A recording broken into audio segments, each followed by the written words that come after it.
Welcome to foodie choice. அனைவருக்கும் வணக்கம். இன்றைக்கி நம்ம பார்க்க போகிற ரெசிபி என்னன்னு பார்த்தீங்கன்னா, ஒரு சூப்பரான ஃபிஷ் ரெசிபி தான். கேரளாவில் வந்து இது ரொம்ப ரொம்ப ஃபேமஸான ஒரு ரெசிபி, ஃபிஷ் நிர்வானான்னு ஒரு ரெசிபி.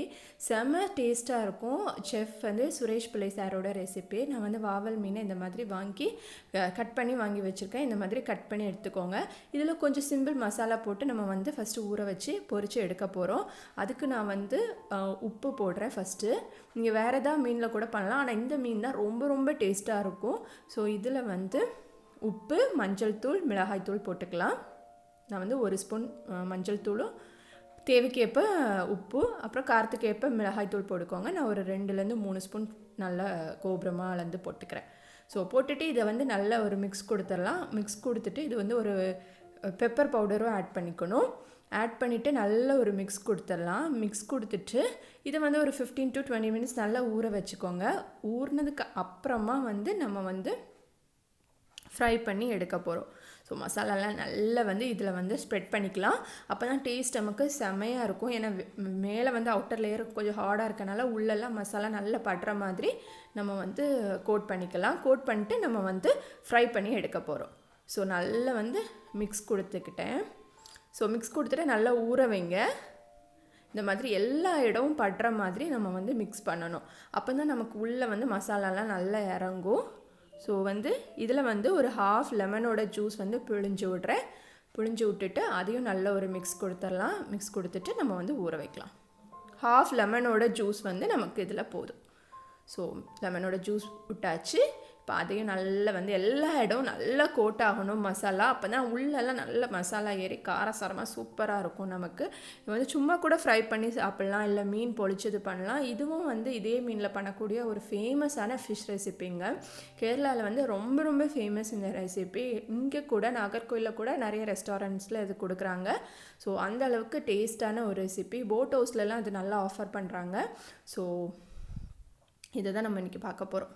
ஸோ ஒரு தவா ஹீட் பண்ணிக்கிறேன். எப்போவுமே ஃபிஷ் ரெசிபி, அதுவும் கேரளா ரிலேட்டட் டிஷ்ஷஸ் பண்ணும் போது நம்ம கோக்னட் ஆயில் தான் யூஸ் பண்ணணும். ஸோ கோக்னட் ஆயில் ஒரு 2 ஸ்பூன் விட்டால் போதும். விட்டுட்டு நல்லா சூடானதுக்கப்புறமா நம்ம மசாலா கோட் பண்ணி வச்சுருக்கோம்ல, அந்த ஃபிஷ்ஷை எடுத்து இதில் வச்சிட போகிறோம். வச்சுட்டு நல்லா திருப்பி போட்டு ஒரு 90% வெந்தால் போதும். வெந்ததுக்கப்புறமா நம்ம எடுத்து பிளேட்டில் மாற்றிக்கலாம். கருவேப்பிலை போடலாம். ஃப்ரெஷ் கருவேப்பிலையோட ஃப்ளேவர் வந்து அவ்வளோ டேஸ்ட்டாக இருக்கும். அந்த கோக்னட் ஆயிலில் கருவேப்பிலையோட ஃப்ளேவர் சும்மையே அதை எடுத்து சாப்பிடும் போது செம அட்டகாசமான டேஸ்ட்டில் உங்களுக்கு இருக்கும். ஸோ வந்து பேன் நல்லா ஹீட் ஆகிடுச்சு. நான் வந்து ஃபிஷ்ஷை எடுத்து வச்சுக்கிறேன். இதில் வச்சுட்டு நல்லா வந்து 2 சைடும் திருப்பி போட்டு லோ ஃப்ளேமில் வச்சு ஃப்ரை பண்ணுங்கள். இல்லை அவுட்டர் லேயர் மட்டும் கரைஞ்சிட்டு உள்ளே வந்து வேகாமல் இருக்கும். ஸோ நல்லா இப்படி திருப்பி போட்டு நல்லா வந்து நம்ம ஃப்ரை பண்ணி எடுக்க போகிறோம். ஸோ ஆயில் இல்லை உங்களுக்கு ட்ரையாக இருக்குது நீங்கள் ஃபீல் பண்ணிங்கன்னா கண்டிப்பாக நீங்கள் எக்ஸ்ட்ராவாக கோக்னட் ஆயில் ஆட் பண்ணிக்கலாம். அது கோக்னட் ஆயில் செம்ம டேஸ்ட்டாக இருக்கும். ஸோ ஃபிஷ் வந்து கோக்னட் ஆயிலில் எப்போவுமே ஃப்ரை பண்ணி சாப்பிட்டு பாருங்கள், செம்ம டேஸ்ட்டாக இருக்கும். இங்கே வந்து ஃபுல்லாகவே கோக்னட் ஆயிலில் தான் எல்லாருமே ஃபிஷ் வந்து ஃப்ரை பண்ணுவாங்க. ஸோ இந்த மாதிரி ஃப்ரை பண்ணி எடுத்தாச்சு. இப்போ வந்து இதை ஒரு பிளேட்டில் மாற்றிக்கிறேன். ஸோ இதை வந்து ஒரு பிளேட்டில் மாற்றிக்கலாம். பிளேட்டில் மாற்றிட்டு இது இருக்கட்டும். அப்புறமா நம்ம வந்து இதை வச்சு கோக்னட் மில்கில் வச்சு ஒரு ரெசிபி பண்ண போகிறோம். அதாவது இதையே கோக்னட் மில்கில் வச்சு ஒரு சூப்பரான ஒரு டிஷ் பண்ண போகிறோம் நம்ம. ஸோ மசாலாவோடு இந்த ஃபிஷ்ஷை வந்து நான் எடுத்து வச்சுக்கிட்டேன். இப்போ வந்து மண் சட்டி வச்சுக்கோங்க. அதில் லைட்டாக ஒரு ½ ஸ்பூன் வந்து கோக்னட் ஆயில் விட்டுக்கோங்க. ஏன்னா கரியாமல் இருக்கிறதுக்கு. மண் பாத்திரம் தான் இதுக்கு வந்து ரொம்ப டேஸ்ட்டை கொடுக்கும். ஸோ கண்டிப்பாக மண் பாத்திரம் யூஸ் பண்ணுங்கள். மேலே வந்து நான் வந்து வாழை இலை வச்சுக்கிட்டேன்.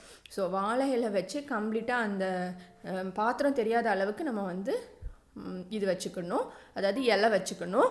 அப்புறமா வந்து மீனை எடுத்து இதுக்குள்ளே வச்சுக்கலாம்.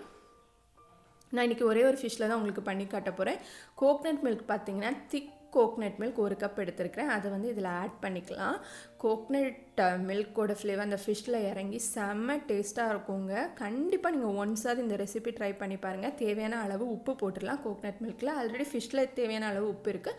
ஸோ கோக்னட் மில்கில் உப்பு, அப்புறமா 1 ஸ்பூன் சின்னதாக கட் பண்ண இஞ்சி, அப்புறமா ஒரு 2 பச்சை மிளகாவை பொடியாக கட் பண்ணியிருக்கிறேன், அதையும் ஆட் பண்ணிக்கிறேன். அப்புறமா தேங்காய் பார்த்திங்கன்னா ஒரு 2 ஸ்பூன் பல்லாக கட் பண்ணி வச்சுருக்கிறேன். இந்த மாதிரி அதையும் இதில் ஆட் பண்ணிக்கலாம். ஏற்கனவே கோக்னட் மில்க் கோக்னட் செம்ம ஃப்ளேவர்ஃபுல்லான ஒரு ரெசிபி. இப்போ வந்து நம்ம கொஞ்சம் கொஞ்சமாக ஒரு ஸ்பூனில் அந்த ஃபிஷ் மேலே அந்த கோக்னட் மில்க்கை எடுத்து விடணும். எடுத்து விட்டுட்டு லோ ஃப்ளேமில் அப்படியே விட்டுருங்க. மூடெல்லாம் எதுவும் தேவையில்லை. இந்த மாதிரி ட்ரை ஆயிரும் கொஞ்சம் நேரத்தில் கோகனட் மில்க்லாம் நல்லா வற்றி இந்த இலையெல்லாம் இந்த மாதிரி ஆயிரும், பிரச்சனை இல்லை. அதோட இலையோட ஃப்ளேவர்லாம் அந்த ஃபிஷ்ஷில் வந்து ரொம்ப சூப்பராக இறங்கும். ஸோ பாருங்கள், இந்த மாதிரி ட்ரை ஆனதுக்கப்புறமா மில்க் வந்து கம்ப்ளீட்டாக வற்றணும். அதனால் நீங்கள் திக் கோகனட் மில்க் தான் யூஸ் பண்ணணும், இல்லை ரொம்ப நேரம் வந்து டைம் எடுக்கும் நமக்கு அந்த மில்க் வந்து வற்றுறதுக்கு. ஸோ எனக்கு மில்க்லாம் கம்ப்ளீட்டாக அப்சர்வ் ஆயிடுச்சு. ஸோ ஃபிஷ்ஷை வந்து செமையாக வந்து அதில் அந்த இஞ்சோட ஃப்ளேவர், கோகனட் மில்க்கோட ஃப்ளேவர் எல்லாம் ஃபிஷ்ஷில் செமையாக இறங்கியிருக்கு.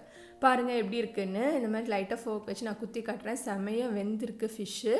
ஸோ அவ்வளோதாங்க, இந்த ரெசிபி வந்து அவ்வளோதான். இந்த ஃபிஷ்ஷை வந்து அந்த தேங்காய், பச்சை மிளகா, அந்த கோகனட் மில்கோட ஃப்ளேவரோடி நம்ம சாப்பிட்டா செம்ம அட்டகாசமாக இருக்கும். ஸோ நீங்களும் இந்த ரெசிபி ட்ரை பண்ணுங்கள், எப்படி இருந்ததுன்னு ஷேர் பண்ணுங்கள். இன்னொரு அட்டகாசமான ரெசிபியில் உங்களை மீண்டும் சந்திக்கிறேன். Thank you. Thanks for watching Foodie Choice.